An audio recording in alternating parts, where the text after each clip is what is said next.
날마다 새로운 정보와 지혜를 전하는 일일신 인사드립니다. 나이 들수록 자식들 앞에서 말 한마디 하기가 점점 조심스러워지는데요. 예전에는 그냥 했던 말인데 이제는 입 밖으로 나오기 전에 한 번 더 생각하게 됩니다. 이 말하면 또 뭐라고 할까? 괜히 기분 상하게 하는 건 아닐까? 그래서 부모가 먼저 말을 줄이고 눈치를 보기도 합니다. 어떤 때는 애써 웃어 넘기고 참고 넘기기도 하는데요. 그래서 많은 부모님들이 이렇게 말합니다. 자식한테 무시당하는 것 같아도 그냥 참고 산다. 하지만 분명히 말씀드리겠습니다. 참는다고 관계가 좋아지지는 않습니다. 오늘은 자식의 태도를 바꾸기 위해 감정을 쏟아내지도 않고 싸우지도 않으면서 부모의 자리를 다시 세워주는 말 한마디에 대한 이야기입니다. 그 말이 무엇인지, 그리고 왜 그 말이 통했는지 지금부터 이야기를 통해 들려드리겠습니다. 72살 영식 씨가 명절 아침 식탁에 앉아 있었습니다. 아내가 정성껏 만든 갈비를 한 점 먹고는 이렇게 말했습니다. 오늘 갈비가 지난번이랑 맛이 틀린 것 같네. 그 순간이었습니다. 아들이 젓가락을 툭 내려놓으며 말했습니다. 아버지, 틀린이 아니라 다른이에요. 테이블이 조용해졌습니다. 며느리는 눈을 내리깔고 휴대폰만 들여다봤습니다. 손주는 할아버지 눈치를 보며 고개를 숙였습니다. 영식 씨는 어색하게 웃으며 말했습니다. 아, 그래. 내가 또 헷갈렸네. 하지만 그 순간부터 갈비 맛이 없었습니다. 목으로 넘어가지 않았습니다. 그날 밤 영식 씨는 잠을 이루지 못했습니다. 여러분도 이런 경험 있으신가요? 자식 앞에서 말 한마디 하기가 두려운 순간 말입니다. 문자 보낼 때마다 맞춤법 틀릴까봐 여러 번 확인하는 순간. 전화할 때마다 또 뭐라고 지적받을까봐 긴장되는 순간. 영식 씨는 그날 밤 50년 전 일을 떠올렸습니다. 학교에서 맞춤법 시험을 봤습니다. 선생님이 영식 씨를 불렀습니다. 김영식, 앞으로 나와라. 교탁 앞에 섰습니다. 선생님이 말했습니다. 손 내밀어. 회초리로 손바닥을 맞았습니다. 맞춤법을 틀렸다는 이유였습니다. 그날의 수치심이 50년이 지난 지금도 생생했습니다.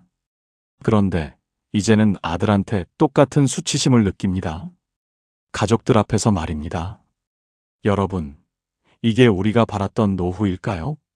30년, 40년을 자식 키우느라 내 인생 다 바쳤습니다. 학교도 제대로 못 다녔습니다. 밥도 거르고 잠도 못 자고 힘든 일마다 하지 않았습니다. 오직 자식 하나 잘 키우겠다는 마음으로 말입니다.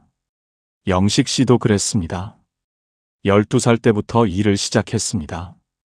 공사판에서, 공장에서 가리지 않고 일했습니다.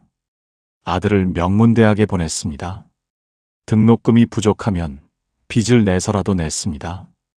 그 아들이 이제 대기업에 다닙니다. 영식 씨는 너무 자랑스러웠습니다. 친구들한테 자랑했습니다. 우리 아들이 대기업 다녀. 그게 영식 씨의 가장 큰 기쁨이었습니다. 하지만 지금은 어떻습니까? 그 아들한테 무시당하고 있습니다. 지적받고 있습니다. 만날 때마다 기분 나쁜 말을 듣습니다. 서울대학교 사회학과 연구팀이 60대 이상 부모 1200명을 조사했습니다. 결과가 충격적이었습니다. 10명 중 8명이 자녀와의 대화에서 스트레스를 받는다고 답했습니다. 그중 절반 이상은 자녀가 자신을 무시한다고 느낀다고 했습니다. 더 심각한 건 따로 있었습니다. 이 부모들 중 10명 중 9명이 참고 산다고 답했습니다. 부모니까 참아야 한다고 생각하면서 말입니다. 하지만 참으면 어떻게 될까요? 영식 씨는 이제 아들한테 먼저 연락하지 않습니다. 전화가 오면 받기는 하지만 통화는 짧게 끝냅니다. 손주가 보고 싶지만 아들한테 말하지 못합니다. 또 뭐라고 할까봐 두려워서입니다. 아들과 만나는 날이면 하루 종일 기분이 나쁩니다. 만나기 전부터 불안합니다. 오늘은 또 무슨 지적을 받을까? 오늘은 또 무슨 말을 틀리게 할까? 이게 영식 씨가 바랐던 노후였을까요? 여러분께 질문 하나 드리겠습니다. 지금 이 순간 고개를 끄덕이신 분 계신가요? 아, 나도 그래. 우리 집도 똑같아. 이렇게 생각하신 분 말입니다. 영식 씨는 지금 완전히 달라졌습니다. 아들과 문자할 때 맞춤법을 걱정하지 않습니다. 틀려도 괜찮습니다. 아들이 더 이상 지적하지 않습니다. 손주를 보고 싶으면 아들한테 말합니다. 아들은 기꺼이 손주를 데리고 옵니다. 가족들과 밥을 먹을 때 편안합니다. 무슨 말을 해도 아들이 경청합니다. 대체 무슨 일이 있었던 걸까요? 영식 씨는 딱 한 문장만 말했을 뿐입니다. 이 한 문장이 모든 걸 바꿨습니다. 오늘 이 영상에서는 세 분의 이야기를 깊이 있게 들려드리겠습니다. 72살 영식 씨, 67살 혜자 씨, 69살 순자 씨. 이 세 분은 자녀에게 무시당하고 상처받았습니다. 하지만 지금은 완전히 달라졌습니다. 가족 갈등 전문가의 코칭과 함께 딱 세 가지만 실천했을 뿐인데 자녀들의 태도가 당장 바뀌었습니다. 여러분도 할 수 있습니다. 자식들이 하는 무시하는 말, 예의 없는 말을 더 이상 참지 마십시오. 부모도 존중받을 권리가 있습니다. 오늘 말씀드릴 딱 세 가지만 실천해 보세요. 여러분 자녀들의 태도가 당장 바뀔 것입니다. 주제가 마음에 드신다면 지금 구독 버튼을 눌러주세요. 그럼 바로 시작합니다. 72세 영식 씨는 경상도 작은 시골 마을에서 태어났습니다. 집이 가난해서 초등학교도 제대로 다니지 못했습니다. 12살 때부터 일을 시작했습니다. 공사판에서, 공장에서 가리지 않고 일했습니다. 그러다 사랑하는 아내를 만나 25에 결혼했습니다. 아들이 태어났습니다. 영식 씨는 다짐했습니다. 내 자식만큼은 배우게 하겠다고. 내가 못 배운 한을 자식은 풀게 하겠다고. 밤낮으로 일했습니다. 아들은 공부를 잘했습니다. 그렇게 명문대학에 보냈습니다. 등록금이 부족하면 빚을 내서라도 냈습니다. 아들은 대학을 졸업하고 대기업에 취직했습니다. 영식 씨는 너무 자랑스러웠습니다. 친구들한테 자랑했습니다. 우리 아들이 대기업 다녀. 그게 영식 씨 가장 큰 기쁨이었습니다. 하지만 언제부턴가 아들이 달라졌습니다. 처음에는 작은 것들이었습니다. 아들과 문자를 주고받을 때였습니다. 영식 씨가 이렇게 보냈습니다. 아들, 오늘 바쁩니까? 아버지, 바쁩니까가 아니라 바쁩니까? 예요. 영식 씨는 멈칫했습니다. 그래도 답장을 보냈습니다. 아, 그래. 아빠가 헷갈렸네. 하지만 기분이 이상했습니다. 꼭 틀렸다고 지적해야 했을까요? 그 다음 주에도 똑같은 일이 있었습니다. 영식 씨가 문자를 보냈습니다. 주말에 올 수 있니? 아들이 답장했습니다. 아버지, 있니가 아니라 있니예요. 그렇게 쓰시면 안 돼요. 맞춤법 좀 신경 쓰세요. 영식 씨는 그 문자를 보고 한참을 멍하니 앉아 있었습니다. 답장을 뭐라고 해야 할지 몰랐습니다. 그냥 읽기만 하고 답장하지 않았습니다. 아내가 물었습니다. 요즘 현우한테 연락 안 해요? 현우가 나한테 맞춤법 틀렸다고 자꾸 지적해서 연락하게 안 되네. 아내가 말했습니다. 그래도 틀린 건 맞잖아요. 아들이 알려주는 거지요. 영식 씨는 더 이상 말하지 않았습니다. 명절이 다가왔습니다. 아들 가족이 내려왔습니다. 영식 씨 부부는 며칠 전부터 음식 장만을 해두었습니다. 아들은 엄마가 해주는 갈비를 좋아했는데요. 그렇게 명절에 다 같이 둘러앉아 식사를 하던 중이었습니다. 영식 씨가 갈비를 한 점 먹어보고는 말했습니다. 오늘 갈비가 지난번이랑 맛이 틀린 것 같네. 바로 그 순간이었습니다. 아들이 젓가락을 내려놓으며 말했습니다. 아버지, 틀린이 아니라 다른이에요. 테이블에 있던 사람들이 일제히 조용해졌습니다. 며느리는 민망한 듯 휴대폰을 꺼내 들여다봤습니다. 손주는 눈치를 보며 고개를 숙였습니다. 영식 씨는 어색하게 웃으며 말했습니다. 아, 그래, 내가 또 헷갈렸네.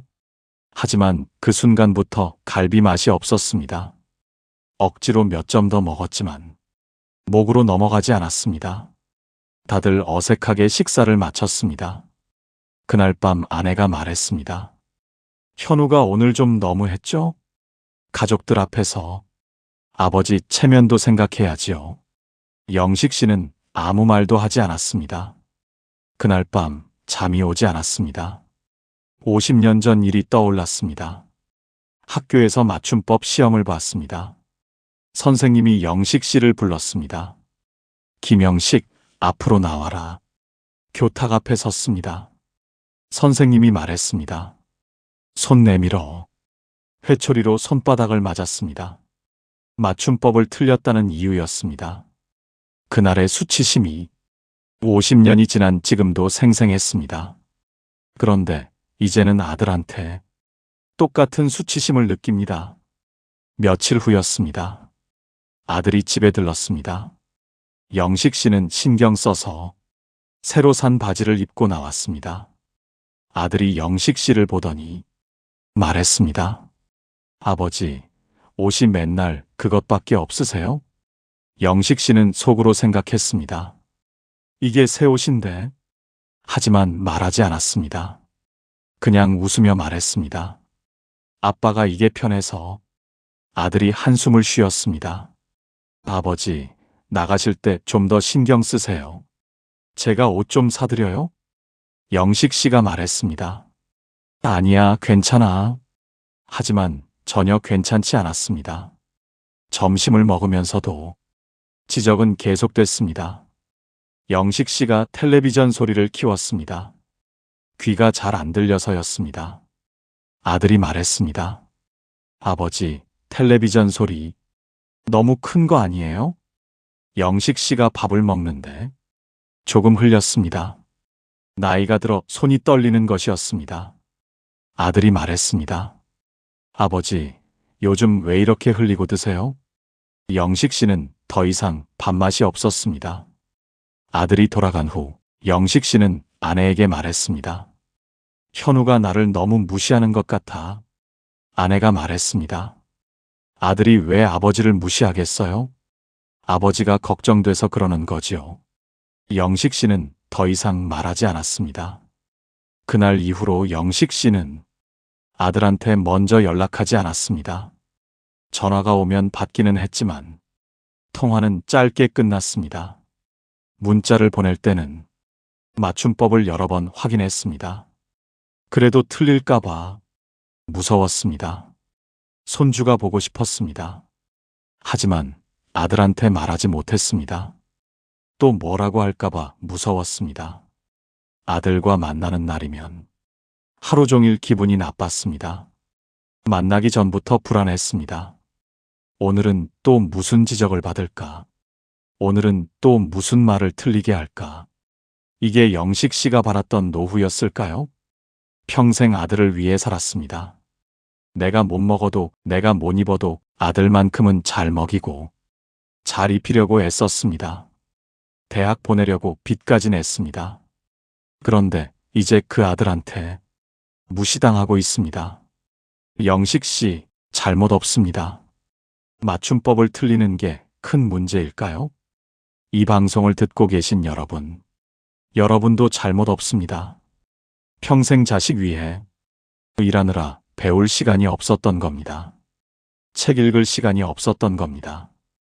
여러분은 그 시간에 일하고 또 일했습니다. 자식 먹이려고, 입히려고, 가르치려고. 그런데 그 자식이 여러분을 무시합니다. 이제 바꿀 수 있습니다. 가족 갈등 전문가는 이렇게 말합니다. 부모님들, 길게 설명하지 마십시오. 변명하지 마십시오. 감정을 즉시 짧게 표현하십시오. 핵심은 세 가지입니다. 첫째, 즉시 말하기. 그 자리에서 그때 바로 말해야 합니다. 나중에 말하면 자녀는 기억도 못합니다. 그때의 감정도 잊어버립니다.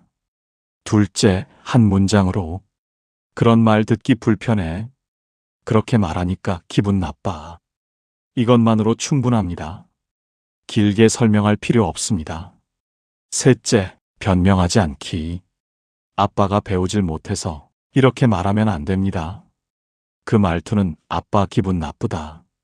이렇게 말하면 됩니다. 왜 효과적일까요? 길게 말하면 자녀는 잔소리로 듣습니다. 변명하면 자녀는 더 무시합니다. 하지만 감정을 직접 말하면 자녀도 멈칫합니다. 영식 씨가 이 코칭을 듣고 실천하기 시작했습니다. 일주일 후였습니다. 아들한테 문자가 왔습니다. 아버지, 이번 주말에 갈게요. 영식 씨가 답장했습니다. 그래, 오너라, 고기 사둘게. 잠시 후 아들한테 답장이 왔습니다. 아버지, 사둘게가 아니라 사둘게예요. 영식 씨는 손이 떨렸습니다. 예전 같았으면 그냥 넘어갔을 것입니다. 아니면 미안하다고 했을 것입니다. 하지만 이번엔 달랐습니다. 영식 씨가 답장했습니다. 그런 말 듣기 불편해. 아들한테 물음표만 왔습니다. 영식 씨가 다시 답장했습니다. 아빠도 기분이라는 게 있어. 그 후로 아들한테 답장이 오지 않았습니다. 영식 씨도 더 이상 답장하지 않았습니다. 영식 씨는 불안했습니다. 내가 너무한 걸까? 아들이 화났을까? 하지만 참았습니다. 주말이 되었습니다. 아들이 왔습니다. 초인종이 울렸습니다. 영식 씨가 문을 열었습니다. 아들이 서 있었습니다. 평소와 다른 표정이었습니다. 조심스러운 표정이었습니다. 아들이 말했습니다. 아버지께 제가 너무했어요.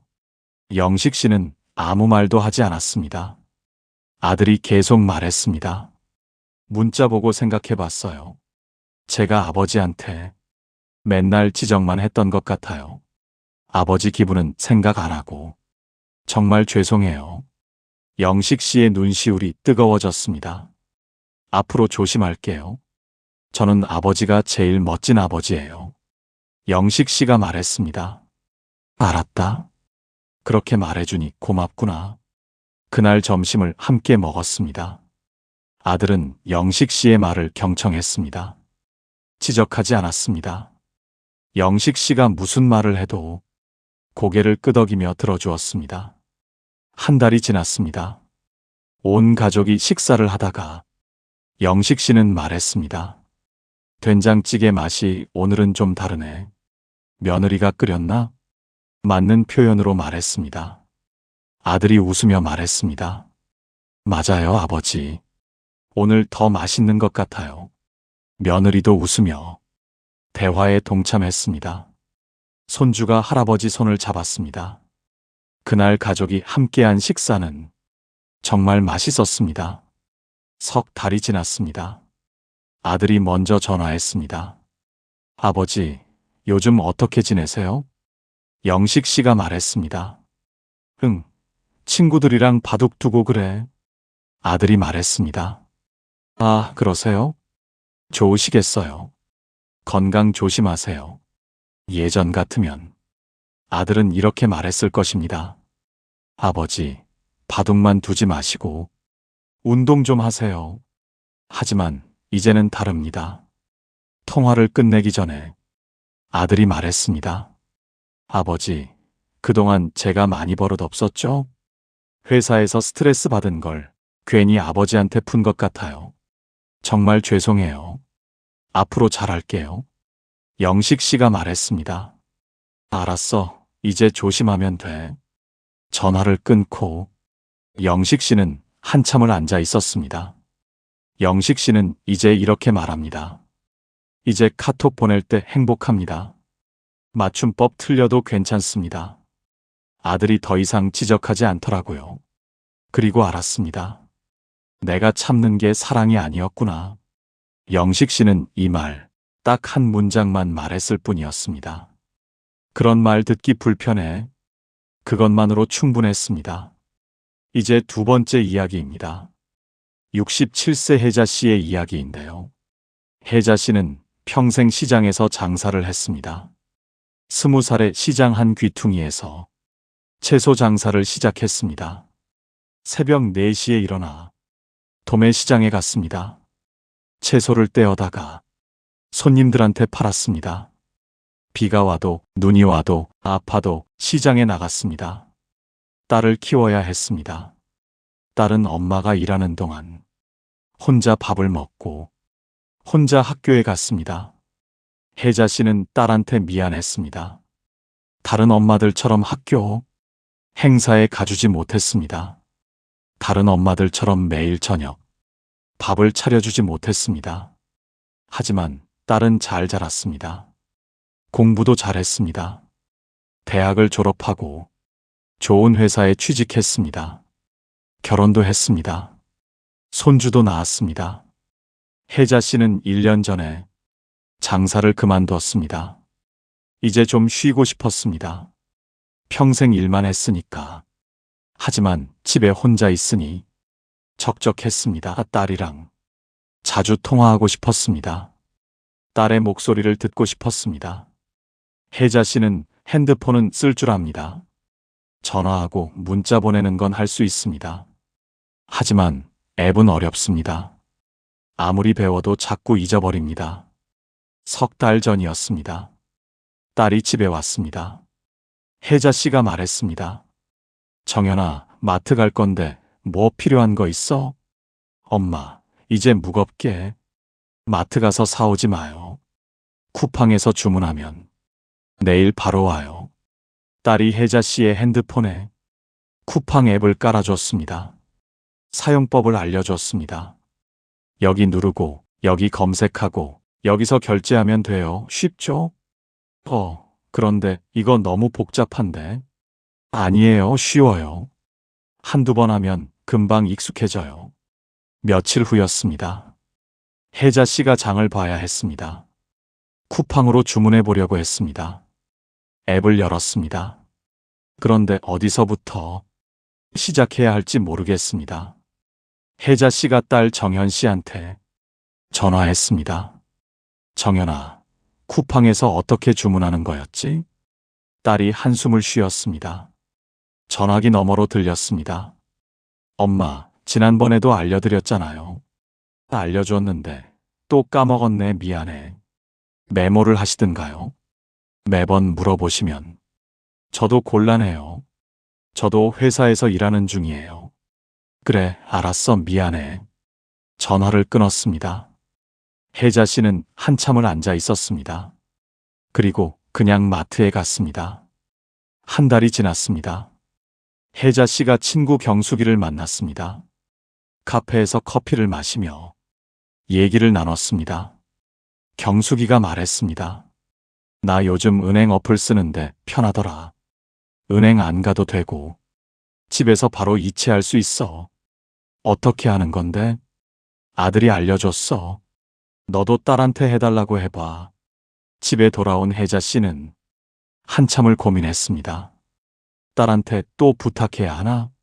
지난번에 쿠팡 때문에 짜증내는 딸의 목소리가 떠올랐기 때문인데요.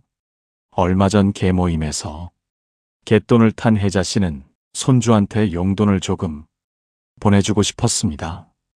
은행까지 가기는 멀고 경숙이 말처럼 집에서 할 수 있으면 좋겠다고 생각했습니다. 혜자 씨는 용기를 내서 딸한테 전화했습니다. 정현아, 은행 앱에서 돈 보내는 거 좀 알려줄 수 있어? 딸이 한숨을 쉬었습니다. 엄마, 또요? 지난번에 쿠팡도 못 하시더니. 미안해. 내가 며칠 전에 갯돈을 탔는데 지아 용돈 좀 보내줄까 싶어서. 딸의 목소리가 갑자기 바뀌었습니다. 아, 용돈이요? 잠깐만요. 엄마, 제가 알려드릴게요. 딸이 친절하게 설명하기 시작했습니다. 여기 누르시고, 여기에 금액 입력하시고, 여기서 확인 누르시면 돼요. 잠깐, 너무 빨라. 다시 한 번만 알려줘. 딸이 조금 짜증 섞인 목소리로 다시 설명했습니다. 엄마, 여기 이 파란 버튼 보이시죠? 여기 누르시면 돼요. 어디? 파란 버튼이 여러 개인데. 아이고. 엄마 제일 큰 파란 버튼이요. 아, 이거 말하는구나. 딸이 말했습니다. 맞아요, 거기요. 그런데 엄마, 저 지금 회의 들어가야 해서요. 이따가 엄마 집에 들려서 직접 알려드릴게요. 아니야, 괜찮아. 딸이 말했습니다. 네? 왜요? 잠깐 갈게요. 엄마가 매번 물어보면 안 되잖아. 너도 바쁜데 그냥 은행 가서 할게. 딸이 당황한 목소리로 말했습니다. 아니에요. 엄마 제가 알려드릴게요. 조금만 기다리세요. 아니야, 됐어. 너보다 은행 직원이 더 친절해. 이만 끊을게. 전화를 끊었습니다. 혜자 씨는 핸드폰을 내려놓고 한참을 앉아 있었습니다. 가슴이 답답했습니다. 딸한테 물어보는 게 죄 짓는 기분이었습니다. 왜 나는 이것도 못 배울까? 내가 나이 들어서 짐이 됐나? 경숙이는 아들한테 배운다고 했습니다. 그런데 나는 딸한테 물어보기가 무섭습니다. 짜증 들을까봐 무섭습니다. 혜자 씨는 혼자 눈물이 났습니다. 손주 목소리 듣고 싶었습니다. 딸한테 전화해서 손주 바꿔달라고 하고 싶었습니다. 하지만 딸한테 미안해서 전화하지 못했습니다. 예전에는 딸이 엄마 엄마 하며 따랐습니다. 학교 끝나면 엄마한테 달려왔습니다. 엄마 손을 잡고 시장을 같이 걸었습니다. 그런데 이제는 딸이 엄마를 귀찮아합니다. 혜자 씨는 외로웠습니다. 혜자 씨는 잘못이 없습니다.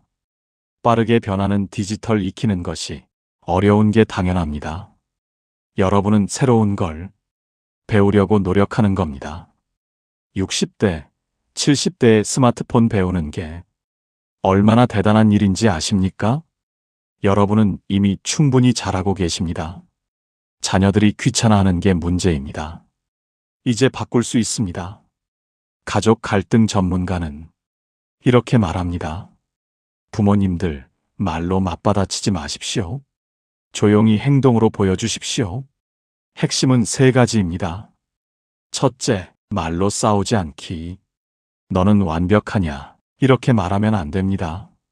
그냥 조용히 거리를 두면 됩니다. 둘째, 먼저 베풀지 않기. 반찬 해줄까? 이렇게 물어보지 마십시오. 자녀가 달라고 하면 그때 이번엔 안 되겠네. 이렇게 말하면 됩니다. 셋째, 부탁 들어주지 않기. 자녀가 무례하게 대했으면 다음 부탁은 거절하십시오. 왜 효과적일까요? 말로 하면 감정 싸움이 됩니다. 하지만 행동으로 보여주면 자녀도 알아차립니다. 아, 진짜 화났구나. 부모도 감정이 있다는 걸 알게 됩니다. 혜자 씨는 이 코칭을 듣고 실천하기 시작했습니다. 일주일 후였습니다. 딸한테 전화가 왔습니다. 엄마, 김치 좀 갖다 주세요. 집에 김치가 떨어졌어요. 혜자 씨는 예전 같았으면 바로 담아줬을 것입니다. 하지만 이번엔 달랐습니다. 이번엔 안 되겠네. 딸이 당황한 목소리로 물었습니다. 네? 왜요? 어디 가세요? 엄마도 바빠. 무슨 일 있으세요? 친구들이랑 약속이 있어. 아, 그래요? 그럼 다음에 주세요. 응, 그래. 전화를 끊었습니다. 혜자 씨는 떨렸습니다. 내가 너무한 걸까? 내가 나쁜 엄마인가? 하지만 참았습니다. 실제로 혜자 씨는 친구를 만나기로 한 것도 아니었습니다. 그냥 집에 있었습니다. 하지만 더 이상 딸의 부탁을 다 들어줄 수 없었습니다. 2주일이 지났습니다. 딸한테 또 전화가 왔습니다. 엄마, 반찬 좀 해주시면 안 돼요? 지아가 할머니가 해준 장조림 먹고 싶대요. 혜자 씨가 말했습니다. 이번 주는 엄마도 바빠서. 무슨 일 있으세요? 아니면 어디 아프세요? 아니, 그냥 바빠. 네, 알겠어요. 딸의 목소리가 서운해 보였습니다. 혜자 씨는 전화를 끊고 마음이 아팠습니다. 손주가 할머니 반찬 먹고 싶다는데. 하지만 또 참았습니다. 한 달이 지났습니다. 어느 날 초인종이 울렸습니다. 문을 열어보니 딸이 서 있었습니다. 손에 꽃다발을 들고 있었습니다. 어머, 이게 무슨 일이야? 딸이 들어왔습니다. 거실에 앉았습니다. 혜자 씨도 앉았습니다. 딸이 말했습니다. 혜자 씨는 아무 말도 하지 않았습니다. 딸이 계속 말했습니다. 엄마한테 매번 짜증내서 마음이 무거웠어요. 죄송해요. 사실 엄마가 물어보시는 게 귀찮았어요. 근데 엄마가 연락 안 하시니까 제가 얼마나 엄마한테 의지했는지 알겠더라고요. 혜자 씨의 눈시울이 뜨거워졌습니다. 엄마가 김치도 안 갖다 주시고 반찬도 안 해주시니까 제가 다 해야 하잖아요. 그제야 엄마가 해주신 게 얼마나 큰 도움이었는지 알겠어요. 엄마가 나이 들어서 자식한테 짐이 되는 것 같아서. 아니에요, 엄마. 엄마는 짐이 아니에요. 제가 철이 없었어요. 이제부터 제가 잘할게요. 은행 앱이랑 쿠팡 앱도 제가 천천히 다시 알려드릴게요. 화내지 않고요. 몇 번이고 알려드릴 수 있어요. 혜자 씨는 눈물이 났습니다. 그날부터 딸이 주말마다 찾아왔습니다. 은행 앱을 다시 알려줬습니다. 혜자 씨가 잊어버리면 또 알려줬습니다. 짜증내지 않았습니다. 쿠팡 앱도 다시 알려줬습니다. 혜자 씨가 헷갈려하면 옆에서 같이 해줬습니다. 석 달이 지났습니다. 혜자 씨는 이제 은행 앱으로 이체할 줄 압니다. 서툴지만 할 수 있습니다. 손주 용돈을 보냈습니다. 혼자서 보냈습니다. 딸한테 물어보지 않았습니다. 손주한테 문자가 왔습니다. 할머니 고맙습니다. 딸한테도 문자가 왔습니다. 엄마, 혼자서 하셨어요? 대단하세요. 최고세요. 혜자 씨는 기뻤습니다. 혜자 씨는 이제 이렇게 말합니다. 이제 딸한테 물어보는 게 무섭지 않아요. 딸도 친절하게 알려주고요. 그리고 알았습니다. 내가 당당해야 자식도 나를 존중하는구나 하고요. 혜자 씨는 말하지 않았습니다. 행동으로 보여줬습니다. 그것만으로 충분했습니다. 이제 세 번째 이야기입니다. 69세 순자 씨의 이야기입니다. 순자 씨는 평생 자식을 위해 살았습니다. 딸 하나를 키웠습니다. 순자 씨는 딸이 원하는 건 다 해주려고 애썼습니다. 딸이 학원 가고 싶다면 보냈습니다. 딸이 대학 가고 싶다면 보냈습니다. 딸은 결혼했습니다. 아이를 낳았습니다. 눈에 넣어도 안 아플 손주 도율이었습니다.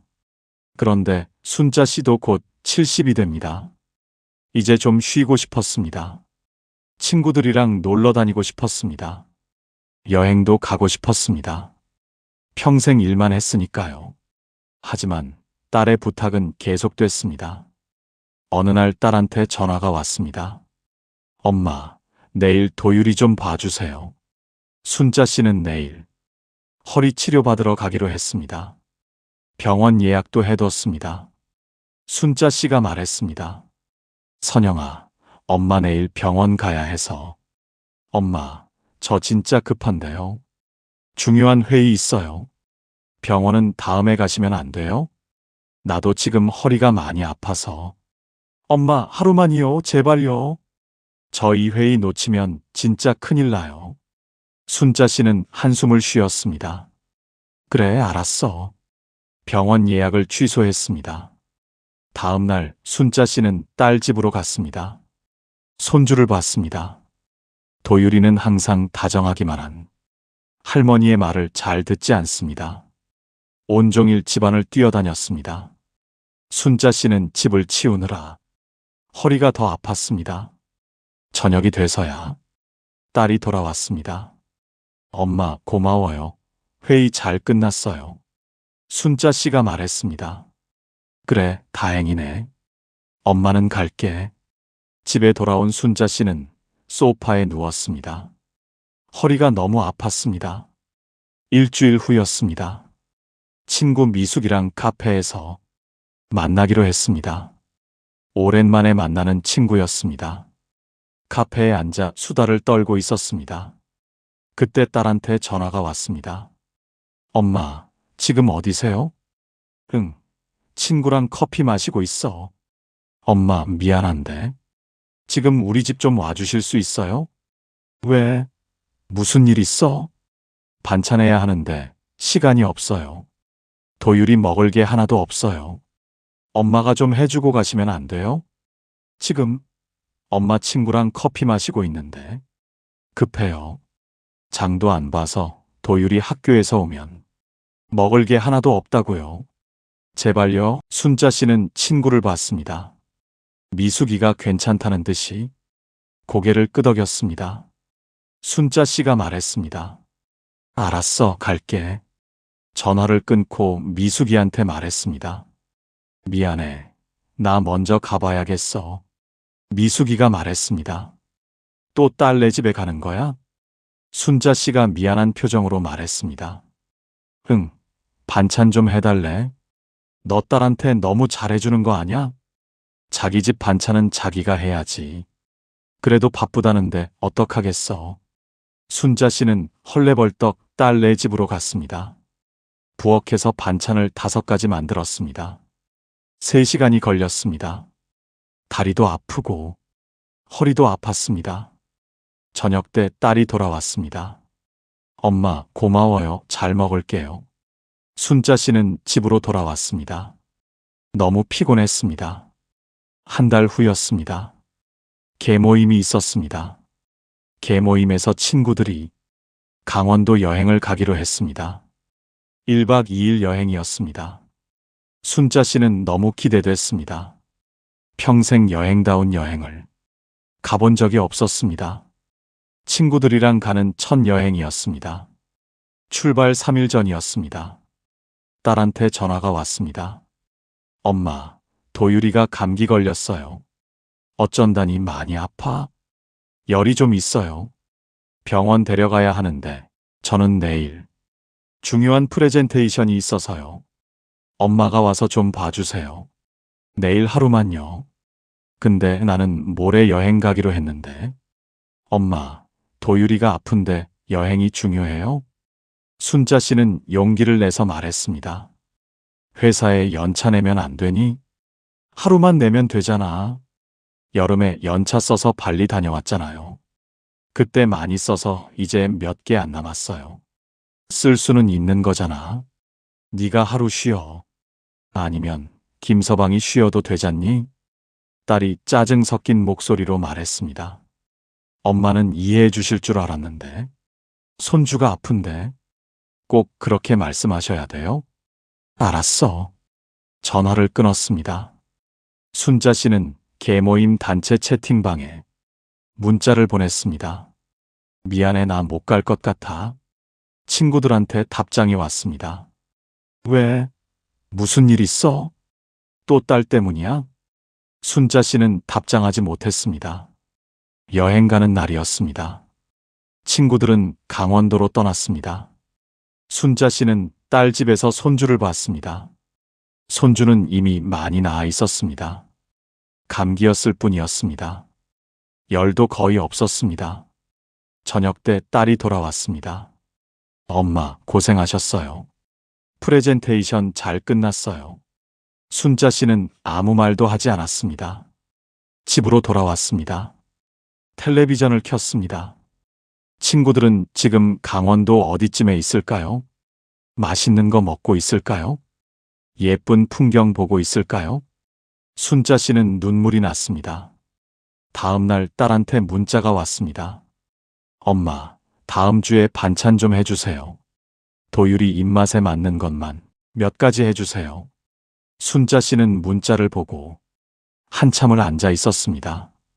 내가 왜 이렇게 살까?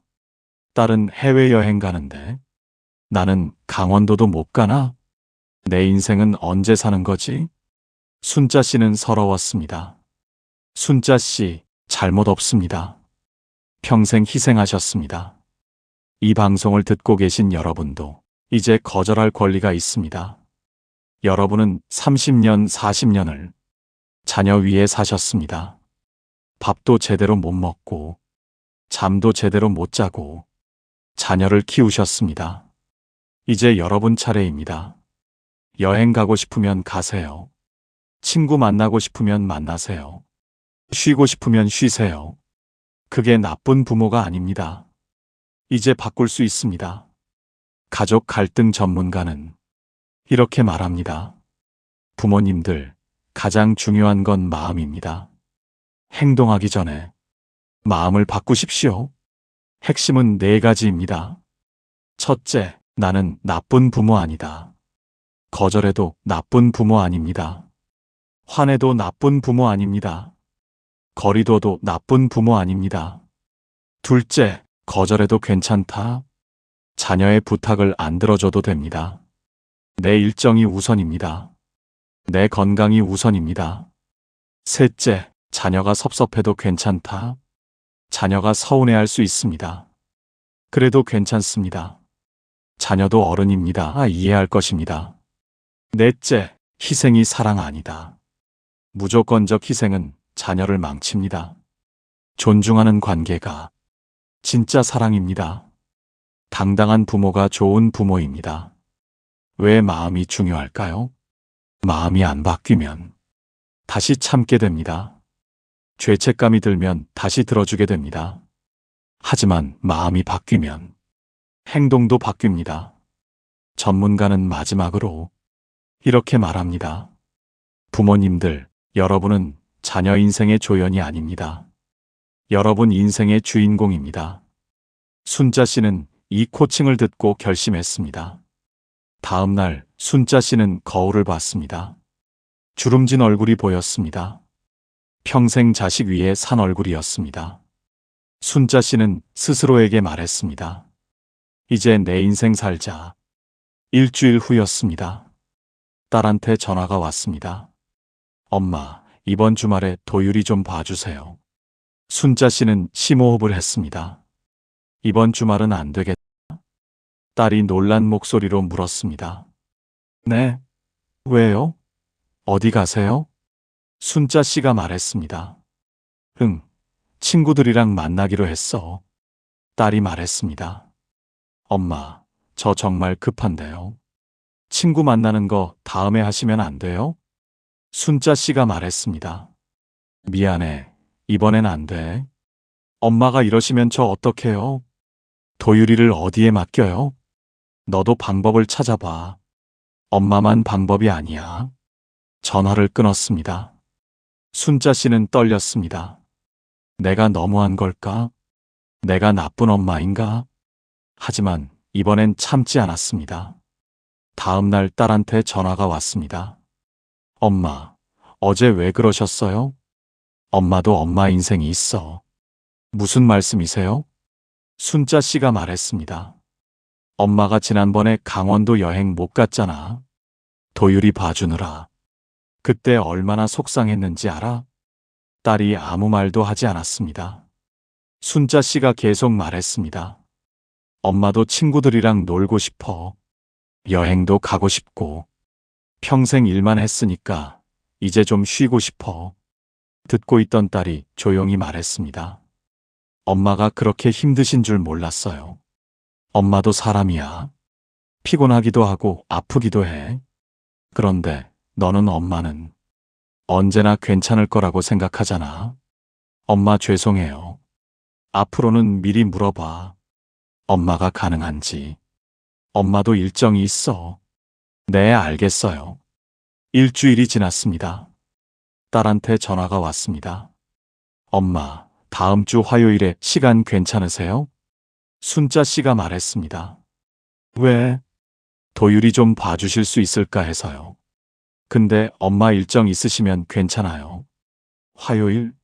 잠깐만 있어봐. 순자 씨는 달력을 확인했습니다. 화요일은 아무 일정이 없었습니다. 화요일은 괜찮아. 딸이 기쁜 목소리로 말했습니다. 정말요? 감사해요. 엄마, 제가 그날 중요한 미팅이 있어서요. 엄마, 제가 오늘 저녁 사드릴게요. 뭐 드시고 싶으세요? 순자 씨는 놀랐습니다. 딸이 이런 말을 한 적이 없었습니다. 아니야, 괜찮아. 아니에요. 제가 사드릴게요. 엄마가 도와주시는 건데 제가 언제 엄마랑 외식했나 싶어요. 순자 씨는 기분이 좋았습니다. 화요일이 되었습니다. 순자 씨는 딸 집으로 갔습니다. 손주를 봤습니다. 점심때는 딸이 음식을 배달시켜 줬습니다. 저녁 때 딸이 돌아왔습니다. 손에 꽃다발을 들고 있었습니다. 엄마, 이거요. 이게 뭐야? 감사해서요. 엄마가 도와주셔서 미팅 잘 끝났어요. 순자 씨는 눈시울이 뜨거워졌습니다. 엄마, 그동안 제가 너무 당연하게 생각했어요. 엄마가 해주시는 걸요. 근데 엄마도 엄마 인생이 있는 거잖아요. 이제부터 미리 물어볼게요. 엄마가 괜찮으실 때만 부탁드릴게요. 그리고 반찬은 제가 할게요. 엄마가 가끔 해주시면 감사히 먹고요. 순자 씨가 말했습니다. 그래, 그렇게 말해주니 고맙다. 엄마, 다음 달에 친구들이랑 여행 가세요. 이번엔 제가 방해 안 할게요. 순자 씨는 눈물이 났습니다. 1년 후 개모임에서 또 여행을 계획했습니다. 이번엔 제주도였습니다. 2박 3일이었습니다. 순자 씨는 딸한테 말했습니다. 선영아, 엄마 다음 주에 제주도 가. 우와, 진짜요? 잘 다녀오세요. 재미있게 놀다 오세요. 너는 괜찮겠어? 도율이 안 봐줘도 돼? 엄마, 걱정 마세요. 제가 알아서 할게요. 엄마는 그냥 즐기고 오세요. 출발 전날이었습니다. 딸이 집으로 왔습니다. 손에 가방을 들고 있었습니다. 엄마, 이거요. 여행 가방이에요. 제가 새로 샀어요. 어머, 이런 것까지. 고마워. 엄마, 제주도 가서 예쁜 사진 많이 찍어 오세요. 저한테도 보내주시고요. 순자 씨는 딸을 꼭 안았습니다. 제주도 여행은 정말 좋았습니다. 친구들이랑 바다도 보고 맛있는 것도 먹고 웃고 떠들었습니다. 순자 씨는 딸한테 사진을 보냈습니다. 딸한테 답장이 왔습니다. 엄마 정말 행복해 보여요. 보기 좋아요. 여행에서 돌아왔습니다. 딸이 공항까지 마중 나왔습니다. 엄마, 여행 어떠셨어요? 정말 좋았어. 엄마가 행복하시니까 저도 기뻐요. 차를 타고 집으로 가는 길, 딸이 말했습니다. 엄마, 제가 그동안 많이 철없었죠? 이제 알았으면 됐어. 석 달이 지났습니다. 딸과의 관계는 완전히 달라졌습니다.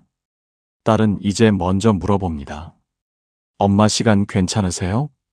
엄마 힘드시면 괜찮아요. 반찬도 자기가 합니다. 가끔 순자 씨가 해주면 정말 감사하다고 합니다. 순자 씨는 친구들이랑 자주 만납니다. 문화센터도 다닙니다. 수영도 배우기 시작했습니다. 어느 날 딸이 물었습니다. 엄마, 요즘 정말 바쁘시네요? 순자 씨가 웃으며 말했습니다. 그러게 엄마가 이렇게 바쁜 줄 몰랐어. 보기 좋아요.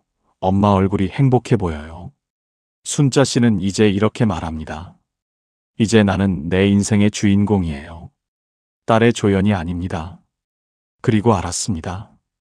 희생이 사랑이 아니었구나. 서로 존중하는 게 진짜 사랑이구나 하고요. 어떠신가요? 지금까지 세 분의 이야기를 들으셨습니다. 영식 씨, 혜자 씨, 순자 씨. 이 세 분은 어떻게 변화했을까요? 딱 세 가지를 실천했습니다. 첫째, 즉시 한 문장으로 말하기. 길게 설명하지 마십시오. 변명하지 마십시오. 감정을 즉시, 짧게 표현하십시오. 그런 말 듣기 불편해. 그렇게 말하니까 기분 나빠. 이것만으로 충분합니다. 자녀가 무례한 말을 하는 그 순간 바로 말하십시오. 나중에 말하면 소용없습니다. 둘째, 행동으로 보여주기. 말로 싸우지 마십시오. 조용히 거리를 두십시오. 먼저 베풀지 마십시오. 자녀가 무례하게 대했으면 다음 부탁은 거절하십시오. 말보다 행동이 더 강력합니다. 자녀는 행동으로 깨닫습니다. 셋째, 마음의 허락. 나는 나쁜 부모 아닙니다. 거절해도 괜찮습니다. 자녀가 섭섭해도 괜찮습니다. 희생이 사랑이 아닙니다. 이 마음을 가져야 첫째와 둘째를 실천할 수 있습니다. 여러분은 자녀 인생의 조연이 아닙니다. 여러분 인생의 주인공입니다. 가족 상담 전문가는 자녀와 갈등이 있는 부모님들이 이런 질문을 많이 한다고 말씀하시는데요. 첫 번째 질문, 자식이 연락을 끊으면 어떡하죠? 걱정하지 마십시오. 자녀는 연락을 끊지 않습니다. 오히려 더 자주 연락합니다. 왜냐하면 자녀는 부모를 잃는 게 두렵기 때문입니다. 거리가 생기면 자녀는 불안해합니다. 그리고 먼저 연락합니다. 실제로 영식 씨, 혜자 씨, 순자 씨 모두 자녀가 먼저 찾아왔습니다. 두 번째 질문, 이미 관계가 너무 나빠진 것 같은데 이제 와서 바꿀 수 있을까요? 바꿀 수 있습니다. 지금이 제일 빠릅니다. 영식 씨는 72세입니다. 혜자 씨는 67세입니다. 순자 씨는 69세입니다. 이분들도 바꿨습니다. 나이는 중요하지 않습니다. 중요한 건 지금 시작하는 겁니다. 세 번째 질문, 친구들은 다 자식한테 잘해주는데 나만 이러면 이상한 부모 아닌가요? 이상한 부모가 아닙니다. 건강한 부모입니다. 다른 사람들이 어떻게 하든 상관없습니다. 중요한 건 여러분이 행복한가입니다. 자녀에게 무시당하면서 사는 게 잘해주는 건가요? 그건 잘해주는 게 아닙니다. 그건 자녀를 망치는 겁니다. 당당한 부모가 좋은 부모입니다. 영식 씨는 이제 행복합니다. 아들과 문자할 때 맞춤법을 걱정하지 않습니다. 틀려도 괜찮습니다. 아들이 더 이상 지적하지 않습니다. 혜자 씨는 이제 즐겁습니다. 딸한테 물어보는 게 무섭지 않습니다. 딸이 친절하게 알려줍니다. 짜증내지 않습니다. 순자 씨는 이제 자유롭습니다. 친구들이랑 여행을 다닙니다. 문화센터도 다닙니다. 자기 인생을 삽니다. 세 분의 공통점이 뭘까요? 당당함입니다. 더 이상 자녀 눈치를 보지 않습니다. 더 이상 무시당하지 않습니다. 자녀가 먼저 존중합니다. 여러분도 할 수 있습니다. 오늘부터 딱 하나만 하십시오. 자녀가 무례한 말, 예의 없는 말을 하면 그런 말 듣기 불편해. 이 한마디만 하십시오. 그리고 댓글에 남겨주십시오. 오늘 실천했습니다라고요. 여러분은 혼자가 아닙니다. 지금 이 방송을 듣는 수많은 부모님들이 함께 변화하고 있습니다. 용기 내서 실천해 보세요. 내 남은 노후를 위해서요. 내 인생의 하루가 귀합니다. 여러분은 30년, 40년을 자녀를 위해 사셨습니다. 평생을 희생하셨습니다. 이제 여러분 차례입니다. 부모도 존중받을 권리가 있습니다. 부모도 행복할 권리가 있습니다.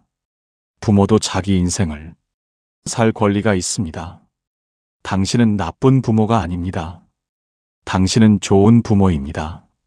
당신은 충분히 잘하고 있습니다. 이제 당신을 위해 사십시오. 자녀가 섭섭해도 괜찮습니다. 자녀는 이해할 것입니다. 자녀는 성장할 것입니다.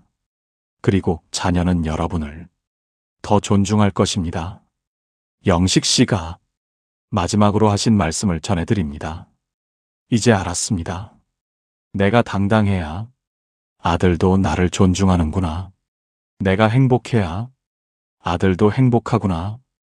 여러분의 남은 인생이 더 당당하고 더 행복하기를 진심으로 바랍니다. 용기 내어 말 한마디를 꺼내보세요. 그리고 자식을 위해서가 아니라 나를 위한 오늘을 보내세요. 오늘 만나본 세 분과 같은 고민을 하고 있는 분이 주변에 계시다면 지금 바로 영상을 공유해 주세요. 소중한 친구의 인생을 바꿀 수도 있는 작은 실천이 될 수 있습니다. 오늘 내용이 공감이 가고 유익하셨다면 구독과 좋아요도 눌러주세요. 그리고 여러분의 경험담과 지혜가 있으시다면 댓글로 공유해 주세요. 좋은 영상으로 또 찾아오겠습니다. 고맙습니다.